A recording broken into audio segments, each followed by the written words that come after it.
ఈ బులెటిన్ను మీకు అందిస్తున్న వారు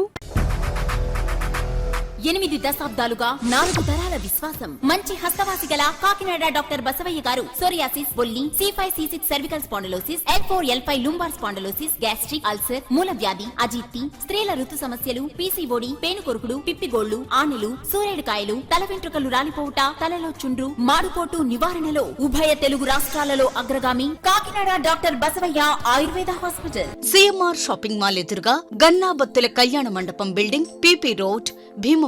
ప్రతి గురువారం ఉదయం 10 గంటల నుండి 4 గంటల వరకు. జగన్నాథపురం శివాలయం ఎదురుగా కాకినాడ ప్రతి శుక్రవారం ఉదయం 10 గంటల నుండి 2 గంటల వరకు మరియు సాయంత్రం 5 గంటల నుండి రాత్రి 8 గంటల వరకు.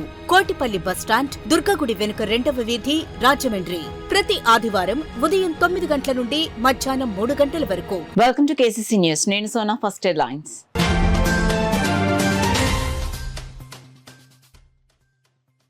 ప్రజల నుండి వచ్చిన అర్జీలను సత్వరమే పరిష్కరించాలి. అధికారులను ఆదేశించిన జిల్లా joint collector Rahul Meena.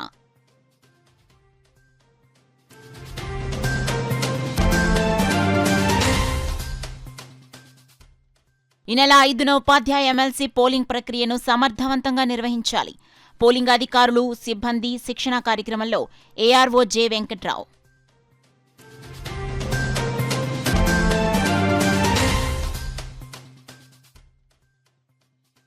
మూసేసిన inter snack cashew పరిశ్రమను వెంటనే తెరిపించాలి. కలెక్టరేట్ వద్ద కార్మికుల ధర్నా.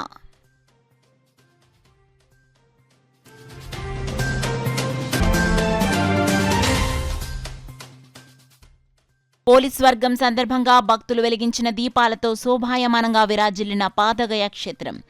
విస్తృత ఏర్పాట్లను చేసిన దేవాదాయ ధర్మాదాయ శాఖ అధికారులు. ఇక డీటెయిల్స్ లోకి వెళ్తే ప్రజా ఫిర్యాదుల పరిష్కార కార్యక్రమంలో అందిన అర్జీలపై ప్రత్యేక దృష్టి పెట్టి నిర్ణీత గడువులోగా పరిష్కరించాలని జిల్లా జాయింట్ కలెక్టర్ రాహుల్ మీనా అధికారులను ఆదేశించారు. సోమవారం కాకినాడ కలెక్టరేట్ వివేకానంద హాల్లో జరిగిన ప్రజా ఫిర్యాదుల పరిష్కార కార్యక్రమంలో joint collector Rahul Meena, ZP CEO VVS Lakshmanarao, CPO P Trinath, BC corporation ED A Srinivasarao, KCZ SDC Ramalakshmi ఇతర అధికారులతో కలిసి హాజరై ప్రజల నుండి వినతులు స్వీకరించారు. ఈ అర్జీలను ఆయా శాఖల అధికారులకు సూచిస్తూ వాటిపై సత్వరం సమగ్రమైన సంతృప్తికరమైన పరిష్కారాలు అందించాలని అధికారులను ఆదేశించారు. రెవెన్యూ, పెన్షన్లు, బియ్యం కార్డు మంజూరు, ఉద్యోగ ఉపాధి అవకాశాలు, టిట్కో గృహాలు, ఇళ్ల స్థలాలు, భూమి వివరాలు, ఆన్లైన్లో నమోదు, ఆక్రమణలు తొలగింపు, డ్రైన్ కాలువల్లో పూడిక తొలగింపు, పారిశుద్ధ్యం, సదరం సర్టిఫికేట్ మంజూరు వంటి అంశాలకు చెందిన మొత్తం 308 అర్జీలు అందాయి. ఈ సందర్భంగా జాయింట్ కలెక్టర్ రాహుల్ మీనా మాట్లాడుతూ ప్రతి సోమవారం ప్రజా సమస్యల పరిష్కార నిమిత్తం రాష్ట్ర ప్రభుత్వం ప్రజా ఫిర్యాదుల పరిష్కార వేదిక కార్యక్రమాన్ని నిర్వహిస్తోందన్నారు. ఈ కార్యక్రమంలో అందిన వినతులపై అధికారులు ప్రత్యేక దృష్టి పెట్టాలన్నారు. వివిధ శాఖలకు అందిన వినతులను సంబంధిత అధికారులకు క్షుణ్ణంగా పరిశీలించాలన్నారు. పరిష్కరించిన అర్జీల వివరాలు ఎప్పటికప్పుడు ఆన్లైన్లో నమోదు చేయాలని జేసీ రాహుల్ మీనా అధికారులను ఆదేశించారు. కార్యక్రమంలో వివిధ శాఖల జిల్లా స్థాయి అధికారులు, కలెక్టరేట్ విభాగాల అధిపతులు తదితరులు పాల్గొన్నారు. ఈ నెల 5న జిల్లాలో జరిగే ఉపాధ్యాయ MLC పోలింగ్ ప్రక్రియను ప్రశాంత వాతావరణంలో సమర్థవంతంగా నిర్వహించాలని తూర్పు పశ్చిమ గోదావరి జిల్లాల ఉపాధ్యాయ నియోజకవర్గ ARO DRO జె వెంకట్రావు అధికారులను ఆదేశించారు. తూర్పు పశ్చిమ గోదావరి జిల్లాలో ఉపాధ్యాయ నియోజకవర్గ MLC ఎన్నికలకు సంబంధించి సోమవారం కాకినాడ కలెక్టరేట్ విధాన గౌతమి సమావేశ మందిరంలో పోలింగ్ అధికారులు, సిబ్బందికి నిర్వహించిన శిక్షణా కార్యక్రమానికి ARO జె వెంకట్రావు హాజరై పోలింగ్ ప్రక్రియపై PO, APO, OPO, మైక్రో అబ్జర్వర్ల, సెక్టార్ల అధికారులకు అవగాహన కల్పించారు. MLC ఎన్నికలకు సంబంధించి తూర్పు పశ్చిమ గోదావరి జిల్లాల ఉపాధ్యాయుల నియోజకవర్గ ఎన్నికలు 2024 పోలింగ్ కేంద్రాల్లో విధులు, పోలింగ్ ప్రక్రియ, polling material, distribution centers, PO diary, micro అబ్జర్వర్ల విధులు, పోలింగ్ కేంద్రాలు, ఫర్నిచర్, విద్యుత్, పోలింగ్ రోజున అనుసరించాల్సిన విధానం వంటి అంశాలను ARO జె వెంకట్రావు పోలింగ్ సిబ్బందితో చర్చించారు. ఎంటర్ అవుతున్న వాళ్ళు, బయటకు వెళ్తున్న వాళ్ళు కనిపించేటట్టు కెమెరాలు ఉండాలి. ఇప్పుడు లోపలికి వెళ్ళి బయటకు వస్తుంది అక్కడ వాళ్ళు వెళ్ళే వాళ్ళు, వచ్చేవాళ్ళు మనకు కనిపించేటట్టు కెమెరా ఫిక్స్ అవ్వాలి. సో ఆ కెమెరా అలా ఫిక్స్ చేసేటప్పుడు మనం తీసుకోవాల్సిన జాగ్రత్త ఏంటి, ఆ చుట్టుపక్కల ఆ కెమెరా తాలూకా రేంజ్లో, విజన్ రేంజ్లో మనకి ఓటింగ్ కంపార్ట్మెంట్ అనేది ఉండకూడదు. మూసేసిన పరిశ్రమను తెరిపించాలని కోరుతూ inter snack cashew private limited company కార్మికులు ఆందోళనకు దిగారు. ఈ సందర్భంగా సిఐటి జిల్లా ప్రధాన కార్యదర్శి చెక్కల రాజ్ కుమార్, వర్కింగ్ కమిటీ సభ్యులు రొంగల ఈశ్వర్రావు, పరిశ్రమ నాయకులు అనసెట్టి వీరబాబులు మాట్లాడుతూ అనుమతులు లేకుండా మూసివేతకు పాల్పడిన యాజమాన్యంపై చట్టపరమైన చర్యలు తీసుకోవాలని, ప్రభుత్వమే పరిశ్రమను స్వాధీనం చేసుకుని నడపాలని డిమాండ్ చేశారు. ఈ కార్యక్రమంలో కె చక్రధర్, జయ, చంటి, సత్య, భాగ్యలక్ష్మి, గోవింద్, ధర్మాజీ, శివలక్ష్మి, గోడగాల వీరబాబు తదితరులు పాల్గొన్నారు. దాంట్లోనే 409 మంది కార్మికులు ఉన్నారు సార్. 409 మంది కార్మికులమే కాకుండా 400 కుటుంబాలు ఇప్పుడు రోడ్డు మీద పడ్డాయి సార్. దాని గురించి వెంటనే గవర్నమెంట్ చర్య తీసుకొని మాకు న్యాయం కల్పించాలని కోరుకుంటున్నాం సార్. సిద్ధాంతంగా మూసివేయడంలో రోడ్డు పడ్డాం సార్. మేము ఇది నమ్ముకొని ఇది ఉంటుందని కంపెనీ ఇళ్ళ మీద లోన్లు కట్టి తెచ్చుకొని మేము ఎన్నో అప్పులు చేసుకుని బ్యాంక్ లోన్ కట్టి తెచ్చుకున్నాం సార్. అర్థంతంగా మూసేస్తారు. దానికి ఏమీ చెప్పలేదు. మీటింగ్ అని చెప్తామని చెప్పి కూడా మాకు గేట్ తాళాలు వేసేసిన తర్వాత యాజమాన్యం ఏం పట్టించుకుంటుంది సార్. ఇప్పుడు 409 కుటుంబాలు రోడ్డు పడ్డాయి సార్. వాళ్ళతో 17 రోజులు మేము విధంగా ధర్నా చేసినా సరే యాజమాన్యం ఇంత కూడా స్పందించలేదండి. కార్మిక శాఖ అధికారులు కానీ, స్థానిక ప్రజాప్రతినిధులు కానీ, జిల్లా అధికార యంత్రాంగం కానీ ఏమాత్రం పట్టించుకోవడం లేదు. కార్మికులు ధర్నా చేస్తుంటే చేసుకోండి, రోడ్డుకి ఆందోళన చేస్తున్నారో చేసుకోండి, తప్పితే మేము పరిశ్రమను తెరిపించేటువంటి పరిస్థితి లేదు అని చెప్పి యంత్రాంగం తెలియజేస్తూ ఉంది. ముడి సరుకు దొరకటం లేదనేటువంటి ఒక అబద్ధపు కారణంతో ఇవాళ పరిశ్రమని మూసేసి ఇవాళ కార్మికులను రోడ్డు మీద పడేసినటువంటి పరిస్థితి ఉంది. కేవలం లాభాపేక్ష వల్లే మళ్ళీ భవిష్యత్తులో ఇది కనుక ప్రభుత్వం యాజమాన్యం కనుక తెరవకపోతే ఆ పరిశ్రమని ప్రభుత్వమే స్వాధీనం చేసుకుని 409 మంది కార్మికులకి ఉపాధి కల్పించాలని చెప్పి సిఐటిగా డిమాండ్ చేస్తూ ఉన్నాం. స్థానిక ప్రజాప్రతినిధులు కల్పించుకుని ఒకవేళ వాడు నడపలేకపోతే ఇంకొక యజమానికి అమ్ముకునైనా దాన్ని నడిపించేటువంటి పని చేయాలని చెప్పి మేము డిమాండ్ చేస్తూ ఆ రకంగా కార్మికులకు ఉపాధి కాపాడడంలో ప్రజాప్రతినిధులు సహకరించాలి. రాష్ట్ర ప్రభుత్వం చెప్పేది ఒకటి, జరుగుతుంది ఒకటి. 25 లక్షల మందికి ఉపాధి కల్పిస్తున్నామని చెప్పి పేపర్లో ప్రకటనలు కనబడుతున్నాయి, టీవీల్లో ప్రచారం కనబడుతుంది. వాస్తవానికి పరిశ్రమలు మూసేసి రోడ్డును పడిపోయే కార్మికుల సంఖ్య రోజు రోజుకి పెరుగుతున్నటువంటి పరిస్థితి ఉంది. కాబట్టి తక్షణం రాష్ట్ర ప్రభుత్వం దీన్ని సీరియస్గా తీసుకుని తక్షణం పరిశ్రమను తెరిపించాలి, కార్మికులకు ఉపాధి కల్పించాలి. పోలీస్ వర్గం సందర్భంగా భక్తులు వెలిగించిన మార్గశిర పాడ్యమి దీపాలతో కాకినాడ జిల్లా పిఠాపురం పాదగయ క్షేత్రం కాంతులీనింది. తెల్లవారుజాము నుంచి స్వయంభూ శ్రీ కుకుటేశ్వర స్వామి ఆలయానికి మహిళలు పోటెత్తారు. పాదగయ పుష్కరిణిలో పుణ్యస్నానాలు ఆచరించారు. ఈ సందర్భంగా పోలీస్ వర్గం పూజలు చేసి అరటి డొప్పలో పాడ్యమి దీపాలు వెలిగించి పాదగయ పుష్కరిణిలో వదిలిపెట్టారు. దీపదానాలు చేశారు. ఇక ఆలయంలో శ్రీ కుకుటేశ్వర స్వామి, దత్తాత్రేయ స్వామి వార్లకు అభిషేకాలు, పూజలు విశేషంగా జరిపారు. అశేషంగా భక్తులు వచ్చి స్వామివార్లను, అమ్మవార్లను దర్శించుకున్నారు. ఆలయ అధికారులు భక్తులకు తగిన ఏర్పాట్లు చేశారు. కాకినాడ రామారావుపేటలో వేంచేసిన శ్రీ అన్నపూర్ణ సమేత విశ్వేశ్వర స్వామివారి ఆలయంలో కార్తీక మాసోత్సవాలు ముగింపును పురస్కరించుకుని ఆలయంలో భారీ ఎత్తున దీపోత్సవ కార్యక్రమాన్ని నిర్వహించారు. కార్యక్రమంలో ఆలయ ఉత్సవ committee chairman Lakkoju Lavanya, committee సభ్యులు స్వామివారికి పూజలు నిర్వహించి దీపోత్సవ కార్యక్రమం ప్రారంభించారు. కార్యక్రమంలో ధరణి కన్స్ట్రక్షన్స్ అధినేత టీవీ రమణారావు దంపతులు, వారి కుటుంబ సభ్యులు కర్రి వీరెడ్డి దంపతులు, ఆలయ కమిటీ సభ్యులు పాల్గొని దీపాలు వెలిగించారు. పెద్ద సంఖ్యలో తరలివచ్చిన భక్తులు ఆలయంలో స్వామివారిని దర్శించి పూజలు చేసి దీపాలు వెలిగించారు. ఈ కార్యక్రమంలో ఆలయ ఎగ్జిక్యూటివ్ ఆఫీసర్ బాదం శ్రీనివాస రామచంద్రరావు, ఆలయ కమిటీ సభ్యులు, స్థానిక భక్తులు, మహిళలు పాల్గొన్నారు. కాకినాడ బానుగుడి సెంటర్లో వేంచేసిన శ్రీ ఉషా రాజరాజేశ్వరి సమేత భానులింగేశ్వర స్వామివారి ఆలయంలో కార్తీక మాసోత్సవాల ముగింపును పురస్కరించుకుని దీపోత్సవ కార్యక్రమాన్ని ఘనంగా నిర్వహించారు. కార్తీక దీపోత్సవం సందర్భంగా ఆలయంలో కోటి దీపోత్సవం కార్యక్రమం జరిగింది. ఆలయ ప్రాంగణంలో అందంగా పూలతో దీపాలు అలంకరించారు. ఈ సందర్భంగా ఆలయంలో విఘ్నేశ్వర స్వామి, భానులింగేశ్వర స్వామి, శ్రీ ఉషా రాజరాజేశ్వరి అమ్మవారు, సూర్యనారాయణమూర్తి విగ్రహాలను పూలతో విశేషంగా అలంకరించారు. పెద్ద సంఖ్యలో తరలివచ్చిన భక్తులు స్వామివారిని దర్శించి పూజలు చేశారు. దీపోత్సవ కార్యక్రమాన్ని ఆలయ చైర్మన్ కేళంగి వెంకట శివప్రసాద్ దీపాలు వెలిగించి ప్రారంభించారు. పెద్ద సంఖ్యలో తరలివచ్చిన భక్తులు స్వామివారిని దర్శించి దీపోత్సవంలో పాల్గొని దీపాలు వెలిగించారు. దాంతో ఆలయం కార్తీక దీపాలతో దేదీప్యమానంగా శోభిల్లింది. కార్తీక మాసోత్సవాల ముగింపు పురస్కరించుకుని మహాన్న ప్రసాద వితరణ చేశారు. పెద్ద సంఖ్యలో భక్తులు తరలివచ్చి స్వామివారి ప్రసాదం స్వీకరించారు.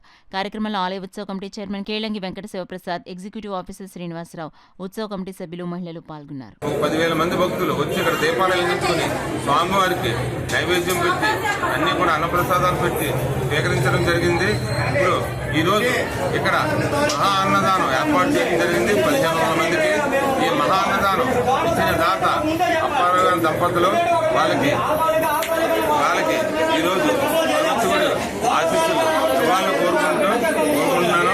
ముఖ్యంగా ఈ మహా అన్నదానం ఈ కార్తీక మాసం నెల రోజులు కూడా మాకు ఈరోజు సహకరించిన వ్యక్తి మా కాకినాడ సిటీ వనమాడి వెంకటేశ్వరరావు. ఆయన ఉత్సవ కమిటీ చేసి ఈ నెల రోజులు కూడా ఈ కార్యక్రమం దిగ్విజయంగా జరగడానికి చాలా సహాయపడ్డారు. ఆయనకి మా కమిటీ తరఫుని, ఎండోమెంట్స్ తరఫుని మేమందరం కూడా కృతజ్ఞతలు జరుపుకుంటున్నాం. కాకినాడ పోర్టులో అక్రమాలు జరుగుతున్నాయని ఒక మాజీ ప్రజాప్రతినిధి జోక్యం ఉందని సాకుతో కాకినాడ పోర్టును దిగజార్చవద్దని సిపిఐ రాష్ట్ర కార్యవర్గ సభ్యులు Tatipaka Madhu AP deputy CM Pawan Kalyan కోరారు. కాకినాడ పార్టీ కార్యాలయంలో ఏర్పాటు చేసిన మీడియా సమావేశంలో తాటిపాక మధు మాట్లాడుతూ కాకినాడ పోర్టుకు చారిత్రాత్మక చరిత్ర ఉందని, 200 సంవత్సరాల క్రితమే కాకినాడ పోర్టు ఏర్పడిందని ఆయన గుర్తు చేశారు. 1995 సంవత్సరం నుండి బియ్యం ఎగుమతులు ప్రారంభించారన్నారు. ఈ పోర్టును నమ్ముకుని 30,000 మంది కార్మికులు బతుకుతున్నారన్నారు. ఈరోజు పవన్ కళ్యాణ్ గారు దీన్ని చేసే హంగామా అంతా కూడా సినిమా కాదు. మీరు యాంకరేజ్ పోర్టుని దెబ్బతీయడం కాదు. విద్రోహులు వచ్చేస్తారు, స్మగ్లర్ వచ్చేస్తున్నారు. ఎవరు వచ్చేస్తారు? సముద్రం అనేది అడ్డుగోడ కడతామా ఏంటి? మరి కోస్ట్ గార్డులు ఏం చేస్తున్నారు? నేవీ ఏం చేస్తుంది? ఇలాంటి చౌకబారు రాజకీయ మాటలు మాట్లాడకూడదు. ఇది కరెక్ట్ కాదనేది మేము చెప్తున్నాం. ఎందుకు చెప్తున్నామంటే నీకు దీని అనుమానాలు ఉన్నాయి కదా. ఈ పోర్టు లావాదేవీలు అనుమానాలు ఉన్నాయి. ఒక వ్యక్తి దొంగ తీసుకెళ్ళిపోతున్నాడు. ఆ బియ్యం దొంగ అరెస్ట్ చేయండి, లేదో పని చేయండి. కేంద్రంలో మీరే ఉన్నారు, రాష్ట్రంలో మీరే ఉన్నారు. సిబిఐ విచారణ చేయించండి. మొత్తం తదనం మీద సిబిఐ విచారణ చేసి దోషుల్ని కఠినంగా శిక్షించండి. కానీ రాజకీయాలు చేయకండి దీని మీద. ఎందుకు మేము కోరుతున్నామంటే దీనివల్ల ఉదాహరణ మీరు పోర్టు బయట పెట్టుకుంటే బాగుంది. ఈ చెక్ పోస్ట్ పెట్టడం వల్ల ఒక రోజు పని 3 రోజులు చేయవస్తుంది. దీనివల్ల కార్మికులందరూ కూడా చాలా ఆర్థికంగా, మానసికంగా ఇబ్బంది పడిపోతున్నారు. వీటి మీద ఒకసారి మీటింగ్ చేయండి. జిల్లా కలెక్టర్ గారు మీరు పైకి రాయండి, సిబిఐ విచారణ చేయండి, దోషులు శిక్షించండి. అంతే తప్ప రాజకీయ వ్యక్తిగత స్వలాభ అవసరాల కోసం కాకినాడ పోర్టును నిర్మించకండి. ఇది ఎంతో కష్టపడి అన్ని రాజకీయాల ముందు మన రాజకీయ సంబంధం లేని పోర్టు ఇది. బ్రిటిష్ వాళ్ళ దగ్గర నుంచి కూడా 1995లోనే ఈ బియ్యం వచ్చింది. ఈరోజు ఏమవుతుంది? ఇక్కడ రాకుండా ఇప్పుడు ఈ బియ్యమే ఇక్కడ రాకుండా విశాఖపట్నం, గంగవరం పోర్టుకి వెళ్ళిపోతున్నాయి. లేదంటే గుజరాత్లో ఉన్న వేరే కార్గో ఏది ఉందో ఆ ప్రాంతానికి వెళ్ళిపోతున్నాయి. అంటే మీ ఉద్దేశం ఏంటి? మొత్తం ఈ ఒక వ్యక్తి వల్ల యాంగిల్స్ పోర్టు మూసేస్తారా? ఒక వ్యక్తి వల్ల కాగితం పోర్టు డ్యామేజ్ చేస్తారా? స్మగ్లింగ్ ఇక్కడే ఉందా? ఇంకెక్కడ స్మగ్లింగ్, గంజా ఎక్కడా లేదా? పదే కాగితం అంటే మీకు అంత ఇలా కనిపించావా? దయగురించి మీరు చేస్తున్న అభియోగాల మీద సిబిఐ విచారణ చేయండి, వాటిని అరెస్ట్ చేయండి. దాన్ని మేము స్వాగతిస్తాము. అంతే తప్ప కాకినాడ యాంకరేజ్ పోర్టు ఉన్న గౌరవాన్ని దెబ్బతీయకూడదని భారత మున్సిపల్ సిపిఐగా మేము తెలియజేస్తున్నాం. బులెటిన్లో షార్ట్ బ్రేక్ తీసుకుందాం. 8 దశాబ్దాలుగా 4 తరాల విశ్వాసం. మంచి హస్తవాసి గల కాకినాడ డాక్టర్ బసవయ్య గారు సోరియాసిస్, బొల్లి, C5C6 cervical spondylosis, L4L5 lumbar spondylosis, gastric ulcer, మూల వ్యాధి, అజీర్తి, స్త్రీల ఋతు సమస్యలు, PCOD, పేనుకొరుకుడు, పిప్పిగోళ్లు, ఆనెలు, సూరేడుకాయలు, తల వెంట్రుకలు రాలిపోవుట, తలలో చుండ్రు, మాడుపోటు నివారణలో ఉభయ తెలుగు రాష్ట్రాలలో అగ్రగామి Kakinada doctor Basavaiah Ayurveda hospital. CMR shopping mall ఎదురుగా గన్నాబత్తుల కళ్యాణ మండపం బిల్డింగ్, PP రోడ్, భీమవరం. ప్రతి గురువారం ఉదయం 10 గంటల నుండి 4 గంటల వరకు. జగన్నాథపురం శివాలయం ఎదురుగా కాకినాడ ప్రతి శుక్రవారం ఉదయం 10 గంటల నుండి 2 గంటల వరకు మరియు సాయంత్రం 5 గంటల నుండి రాత్రి 8 గంటల వరకు. కోటిపల్లి బస్టాండ్, దుర్గగుడి వెనుక 2వ వీధి, రాజమండ్రి ప్రతి ఆదివారం ఉదయం 9 గంటల నుండి మధ్యాహ్నం 3 గంటల వరకు. Welcome back to KCC news. గత 10 ఏళ్లుగా 13,000 రూపాయల చాలీ కనీస వేతనాలతో ఇబ్బందులు పడుతున్నామని, పెరుగుతున్న నిత్యావసర వస్తువుల ధరలైన దృష్టిలో ఉంచుకుని తమ వేతనాలను పెంచాలని, లేని పక్షంలో ఈ నెల 9 నుంచి సమ్మెబాట పడతామని Pithapuram municipal engineering workers union నాయకులు హెచ్చరించారు. అసోసియేషన్ రాష్ట్ర నాయకులు ఇచ్చిన పిలుపు మేరకు ఈ సందర్భంగా పిఠాపురం యూనియన్ నాయకులు, సభ్యులు కలిసి పిఠాపురం మున్సిపల్ కార్యాలయంలో కమిషనర్ కనకారావుకు సమ్మె నోటీస్ పత్రం అందించారు. ఈ సందర్భంగా అసోసియేషన్ పిఠాపురం నాయకుడు సురేష్ మీడియాతో మాట్లాడారు. కార్యక్రమంలో రాంబాబు, కర్ణం శ్రీనివాస్, అప్పారావు తదితరులు పాల్గొన్నారు. ఇప్పుడు కనీస వేతనం ఇప్పుడు 13,000 చెల్లిస్తున్నారు. దాని ద్వారా 10 సంవత్సరాల నుంచి ఇంజనీర్ కార్మికులందరూ కూడా తీవ్ర నష్టపోతున్నారు. ఇప్పుడు పెరుగుతున్న అత్యధిక నిత్యావసర ధరలు దృష్టిలో పెట్టుకుని కనీస వేతనం 26,000 చేయాలని ప్రధాన డిమాండ్తో రాష్ట్ర కమిటీ ఇచ్చిన పిలుపు మేరకు 9/12/2024 తారీఖు నుంచి మేము సమ్మెకు దిగడానికి అన్ని మున్సిపాలిటీల నుంచి, రాష్ట్రంలో ఉన్న అన్ని మున్సిపాలిటీల నుంచి కమిషనర్ వారికి వారం రోజుల ముందుగా సమ్మె నోటీస్ ఇవ్వాలని తెలిసి కమిషనర్ వారికి సమ్మె నోటీస్ ఇవ్వడం జరిగింది. కమిషనర్ వారు స్పందించి ఆర్టీ గారికి ఫార్వర్డ్ చేయడం జరిగినదని చెప్పి తెలియజేస్తున్నారు. ఈ కమిటీని మేము దశాలుగా ముందుకు తీసుకెళ్ళి మా యూనియన్ తరఫు నుంచి మా ప్రధాన డిమాండ్లు చేకూర్చేంత వరకు, న్యాయం జరిగేంత వరకు సమ్మె చేస్తామని మేము తెలియజేస్తాం. కాకినాడ రూరల్ మండలం తూరంగి గ్రామంలో నకిలీ పట్టాల స్వైర విహారం కుదిపేస్తోంది. ఇప్పుడు ఈ విషయం కాకినాడ రూరల్ మండలంలో హాట్ టాపిక్ గా మారింది. ఈ విషయమై గ్రామానికి చెందిన మాజీ ఎంపీటీసీలు పితాని వెంకటరాము, వాసంశెట్టి త్రిమూర్తులు సోమవారం జిల్లా ప్రజా సమస్యల పరిష్కార వేదికలో కలెక్టర్కు ఫిర్యాదు చేశారు. ఈ సందర్భంగా వారు మీడియాతో మాట్లాడారు. నకిలీ పట్టాల వ్యవహారంపై సమగ్ర దర్యాప్తు చేసి నకిలీ పట్టాలను సృష్టించిన వారిని కఠినంగా శిక్షించాలని డిమాండ్ చేశారు. సంబంధిత ఎంఆర్ఓ ఆఫీస్ నుంచి తోరంగి గ్రామంలో మొరార్జీ గారి కాలపరిమితిలో ఏ విధమైనటువంటి పొజిషన్ కానీ డీ కానీ పట్టాలు ఏది ఇవ్వలేదని వాళ్ళు లిఖితపూర్వకంగా ఇవ్వడం జరిగింది. దీనివల్ల ఏంటంటే గ్రామంలో గ్రామ పంచాయతీలో ఎలక్ట్రికల్ కానీ నేమ్ చేంజింగ్ కానీ ఇంటి యొక్క ప్లాన్లకు కానీ కూడా అనేక మొరార్జీ గారి పేరు మీద పట్టాలు వస్తున్నట్లు గ్రామ పంచాయతీ కార్యదర్శి గారు కూడా చెప్తూ జరుగుతుంది. దీని విషయమై రూరల్ ఎమ్మెల్యే నానాజీ గారు కూడా తెలపగా వారు కూడా వెంటనే స్పందించి గతంలో కూడా ఒక గ్రామంలో మొరార్జీ గారు కూడా నకిలీ పట్టాలు ఇవ్వడం జరిగిందని చెబుతూ తోరం గ్రామ పంచాయతీ కార్యదర్శి కూడా ఆదేశాలు జారీ చేసే తక్షణం ఈ యొక్క మొరార్జీ గారి పేరున వచ్చిన పట్టాలను కూడా సంబంధిత ఎంఆర్ఓ గారి ద్వారాగా ఎన్ఓసి తీసుకున్న తర్వాత అనుమతులు ఇవ్వాలని చెప్పి వారు చెప్పడం జరిగింది. కాబట్టి ఇప్పటికైనా సరే ఈ గ్రామ పంచాయతీ కార్యదర్శి గారు స్పందించి వీటి మీద చర్య తీసుకోండి అవ్వాల్సిందిగా కోరుచున్నాం. బుల్లబ్బరెడ్డి నగర్ అనే నగరం ఉంది, కాలనీ అప్పట్లో బుల్లబ్బరెడ్డి గారు ఇచ్చారు కాలనీ. అందులో కూడా పీడబ్ల్యూడి కాలువ కొట్లు కూడా మామూలుగా కబ్జా చేయడం జరిగింది. అలాగే కొన్ని నాన్ లేఅవుట్లు కూడా జరుగుతున్నాయి. ఈ నాన్ లేఅవుట్లో కూడా అక్రమంగా నాన్ లేఅవుట్లు వేసుకోవడం, అది పంచాయతీకి డిపార్ట్మెంట్ గారికి వచ్చి డబ్బులు కూడా మామూలుగా గంట కొట్టడం జరుగుతుంది. ఈ మధ్యకాలంలో సుమారుగా ఒక రోడ్డు బుల్లపరెడ్డి ఎదుర్కొంటా రోడ్డు ఒకటి వేయడం జరిగింది నాన్ లేఅవుట్లో. పంచాయతీ వారి సొమ్ముతో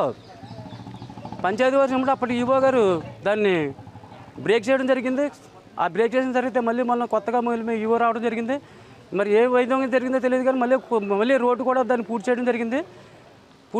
కావున ప్రభుత్వ వారు ఇటువంటి అన్ని అక్రమాలు అన్నీ చేసి అది పంచాయతీ రావాల్సిన మామూలుగా హ్యాండ్ ఓవర్ చేసుకోవాలని చెప్పేసి ఈ పత్రిక మీడియా ముఖంగా నేను ప్రార్థిస్తున్నాను. ప్రపంచ ఎయిడ్స్ దినోత్సవం సందర్భంగా చేయుత సంస్థ ఆధ్వర్యంలో కాకినాడ రోటరీ చేయుత భవన్లో ఆత్మీయ స్పర్శ కార్యక్రమాన్ని విజయవంతంగా నిర్వహించారు. సమావేశానికి చేయుత వ్యవస్థాపకులు విద్యావేత్త డాక్టర్ ఎం రవికుమార్ అధ్యక్షత వహించగా ముఖ్య అతిథిగా శ్రీలాస్య హాస్పిటల్ అధినేత డాక్టర్ త్రిమూర్తులు రాయుడు పాల్గొని ప్రసంగించారు. ఎయిడ్స్ పై ప్రజలకు అవగాహన కల్పించడం ద్వారా వ్యాధి వ్యాప్తిని నిరోధించగలమన్నారు. ఈ సందర్భంగా చేయుత సంస్థ వ్యవస్థాపక అధ్యక్షులు రవికుమార్ మాట్లాడుతూ ఎయిడ్స్ వ్యాధిగ్రస్తులకు భరోసా ఇవ్వడం ద్వారా వారిలో ఆత్మస్థైర్యాన్ని నింపవచ్చన్నారు. అనంతరం 100 మంది హెచ్ఐవి ప్రభావిత వ్యక్తులకు సుమారు ₹1,00,000 విలువ చేసే పౌష్టికాహార కిట్లు పంపిణీ చేశారు. తదనంతరం చేయుత సంస్థకు సహకరిస్తున్న సభ్యులకు అధ్యక్ష కార్యదర్శులు రవికుమార్, ఆలిం కలిసి జ్ఞాపికలు అందజేసి ధన్యవాదాలు తెలుపుకున్నారు. ఈ కార్యక్రమంలో చేయుత సంస్థ కాకినాడ జిల్లా అధ్యక్షురాలు Surabhi Sarada, rotary blood bank chairman Uday Bhanu, secretary Machareddy, Neti Nageswararao, rotary club secretary Tadala Bujji Ramesh, Cheyutha సంస్థ సభ్యులు జముని బ్రదర్స్, విజయదుర్గ, పవన్, మాధవ్, సత్య, అంగడి లక్ష్మి, తేజస్వి, సత్యకీర్తి, శేషకుమారి, డేగల లక్ష్మీ ఝాన్సీ, వినీల్, వెంకీ, చేయుత భవన్ విద్యార్థులు తదితరులు పాల్గొన్నారు. హెచ్ఐవి ఇన్ఫెక్షన్ను పూర్తిగా నివారించే అవకాశం లేదని, కానీ నేడు ఆధునిక వైద్య చికిత్సలతో దీర్ఘకాలం ఆరోగ్యంగా జీవించవచ్చని ఉమా మనోవికాస కేంద్రం ప్రతినిధి రాజా పేర్కొన్నారు. రమణపేటలో అడబాల ట్రస్ట్ కార్యాలయంలో సిద్ధార్థ ఆసుపత్రి యాజమాన్యం సౌజన్యంతో ప్రాణాంతక వ్యాధిగ్రస్తులకు నిత్యావసర సరుకులు పంపిణీ జరిగింది. ఈ సందర్భంగా ఆయన మాట్లాడుతూ మన దేశంలో కొత్తగా హెచ్ఐవి కేసులు గుర్తిస్తున్నా గతంలో పోలిస్తే బాగా తగ్గుదల కనిపిస్తుందన్నారు. ఈ వైరస్ లైంగిక సంబంధాలు, ఇన్ఫెక్షన్ సోకిన సూదులతో రక్తం ఎక్కించడం ద్వారా లేదా ఇన్ఫెక్షన్ సోకిన తల్లి నుండి బిడ్డకు వ్యాపిస్తుందన్నారు. ఈ వైరస్ శరీరంలో రోగ నిరోధక శక్తిని బలహీనపరిచి క్రమక్రమంగా ఆరోగ్యాన్ని క్షీణింపచేస్తుందని అన్నారు. ఒకసారి జబ్బు పడిన తర్వాత జీవితాంతం మందులు వాడాల్సి ఉంటుందని అన్నారు. దీని నివారణ పరాయి స్త్రీలతో సంభోగం తగదని, సూదులు పంచుకోవడం, అపశుభ్రమైన అభ్యాసాలకు దూరంగా ఉండాలని రాజా తెలిపారు. ఈ కార్యక్రమంలో అడబాల రత్నప్రసాద్, అనంతనాగ్, రావు, దేవరాజు, ఎస్ శ్రీ నగేష్, రాజా తదితరులు పాల్గొన్నారు. ఎక్కువగా ఉంటున్నాయి, నమోదవుతున్నాయి. మరి అదేవిధంగా మరి నేటి ఆధునిక వైద్య చికిత్స వల్ల చాలామంది కూడా అంత మనోధైర్యం వచ్చింది. ఇది ఎవరు కూడా అంటే వేళ క్యాన్సర్, మధుమేహం, బీపీ కన్నా ఈ ఎయిడ్స్ అనేది చాలా బెటర్ కింద ఈరోజు మనం చూడాల్సిన పరిస్థితి ఏర్పడింది. ఎందుకంటే ఇప్పుడు పౌష్టికాన్ని తీసుకుంటూ మనోధైర్యం ఉంటే 80 సంవత్సరాల దాకా కూడా బతికే అవకాశాలు అన్నీ కూడా ఇప్పుడు వైద్యపరంగా లభించాయి. కాబట్టి అందరూ కూడా మనోధైర్యంతో ఉండాలనేసి, అదేవిధంగా మరి వైద్యులు చెప్పే సూచనలను కూడా పాటిస్తూ ఆరోగ్యంగా ఉండాల్సిన సందర్భంగా కోరుతూ ముఖ్యంగా వీళ్ళందరి తరఫున కూడా సిద్ధార్థ హాస్పిటల్ వారికి ధన్యవాదాలు చెప్తాను. హెచ్ఐవి గురి కాకుండా చేయాలన్నది మా ప్రధాన లక్ష్యము. దాంట్లో భాగంగానే ఈ వరల్డ్ ఎయిడ్స్ డేని పురస్కరించుకుని ఏదైతే మరి గత 8 సంవత్సరాలుగా కూడా మాకు లోకల్ ఎవరైతే పిఎల్హెచ్ఐవిస్ బాధిత పీడిత కుటుంబాలు ఉంటాయో వారందరికీ కూడా మేము ప్రతి సంవత్సరం సిద్ధార్థ హాస్పిటల్ వారి సౌజన్యంతో అలాగే రత్నప్రసాద్ గారి ట్రస్ట్ ఆధ్వర్యంలో మేము ఈ కార్యక్రమాలు చేస్తున్నాము. అయితే ఈ ఏడాది కూడా ఒక 30 మంది పిఎల్హెచ్ఐవిస్ కుటుంబాలకి ఎవరైతే బాధిత పీడిత కుటుంబాలు ఉన్నారో వాళ్ళకి కూడా సుమారుగా ఒక 600-700 రూపాయల వరకు న్యూట్రిషన్ సపోర్ట్ ఒక వారానికి సరిపడా న్యూట్రిషన్ సపోర్ట్ అన్నది మేము ఈ ఏడాది కూడా చేయడానికి వచ్చాము. కాకినాడ రూరల్ మండలం రమణయ్యపేటలోని సర్పవరంకు వెళ్లే రహదారిలో FCI కాలనీ వద్ద నడుచుకుంటూ వెళుతున్న వృద్ధుని గుర్తు తెలియని వాహనం ఢీకొట్టడంతో అక్కడికక్కడే మృతి చెందిన ఘటన చోటు చేసుకుంది. సర్పవరం పోలీసులు సంఘటనా స్థలానికి చేరుకుని దర్యాప్తు చేపట్టారు. పోలీసుల కథనం ప్రకారం రమణయ్యపేట గైగలపాడు ప్రాంతానికి చెందిన బి సూర్యనారాయణ అనే వృద్ధుడు సోమవారం ఉదయం సర్పవరం ప్రధాన రహదారిలో FCI కాలనీ సమీపంలో శంకర్ టవర్స్ వద్దకు రోడ్డుపై నడుచుకుంటూ డివైడర్ వద్దకు వచ్చేసరికి గుర్తు తెలియని వాహనం ఢీకొట్టడంతో అక్కడికక్కడే మృతి చెందినట్లు తెలిపారు. ఎయిడెడ్ విద్యా సంస్థల కరెస్పాండెంట్లకు గత 55 సంవత్సరాలుగా మార్గదర్శకులుగా నిలిచి కొన్ని వేల మంది విద్యార్థులను తీర్చిదిద్దిన నెహ్రూ విద్యా సంస్థలు, MSN విద్యా సంస్థల వ్యవస్థాపక చైర్మన్, రాష్ట్ర లీగల్ అడ్వైజర్ మతుకుమిల్లి శ్రీ విజయ్ తండ్రి మతుకుమిల్లి ఆదినారాయణ ఆదివారం రాత్రి మరణించారు. ఆయన వయస్సు 80 సంవత్సరాలు. సీనియర్ విద్యావేత్త ఎం ఆదినారాయణ మృతి పట్ల రాష్ట్ర, జిల్లా, ప్రైవేటు విద్యా సంస్థల కరెస్పాండెంట్లు, విద్యాశాఖ సిబ్బంది తమ తీవ్ర సంతాపాన్ని వ్యక్తం చేశారు. నేటి తరం యువతకు దశాబ్దాల పాటు విద్యారంగానికి సేవలందించిన మతుకుమిల్లి ఆదినారాయణ మృతికి పలువురు నగర ప్రముఖులు తమ సంతాపాన్ని తెలియజేశారు. న్యూస్ ముగించే ముందు హెడ్లైన్స్ మరోసారి చూద్దాం.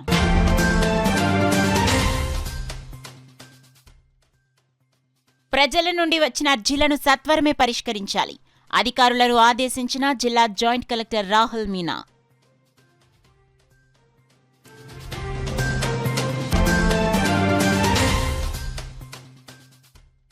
ఈ నెల 5న ఉపాధ్యాయ MLC పోలింగ్ ప్రక్రియను సమర్థవంతంగా నిర్వహించాలి. పోలింగ్ అధికారులు, సిబ్బంది శిక్షణా కార్యక్రమంలో ARO జె వెంకట్రావు.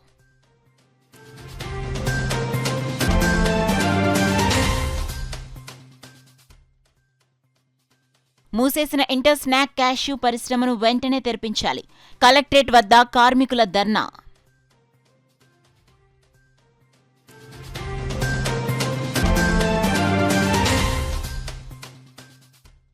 పోలీస్ వర్గం సందర్భంగా భక్తులు వెలిగించిన దీపాలతో శోభాయమానంగా విరాజిల్లిన పాదగయ క్షేత్రం. విస్తృత ఏర్పాట్లను చేసిన దేవాదాయ ధర్మాదాయ శాఖ అధికారులు. That's all for now. This is Sona. For more local updates, keep watching KCC News. 8 దశాబ్దాలుగా 4 తరాల విశ్వాసం. మంచి హస్తవాసి గల కాకినాడ డాక్టర్ బసవయ్య గారు సోరియాసిస్, బొల్లి, C5-C6 cervical spondylosis, L4-L5 lumbar spondylosis, gastric ulcer, మూల వ్యాధి, అజీర్తి, స్త్రీల ఋతు సమస్యలు, PCOD, పేనుకొరుకుడు, పిప్పిగోళ్లు, ఆనెలు, సూరేడుకాయలు, తల వెంట్రుకలు రాలిపోవుట, తలలో చుండ్రు, మాడుకోటు నివారణలో ఉభయ తెలుగు రాష్ట్రాలలో అగ్రగామి Kakinada doctor Basavaiah Ayurveda hospital. CMR shopping mall ఎదురుగా గన్నాబత్తుల కళ్యాణ మండపం బిల్డింగ్, PP రోడ్, భీమవరం. ప్రతి గురువారం ఉదయం 10 గంటల నుండి 4 గంటల వరకు.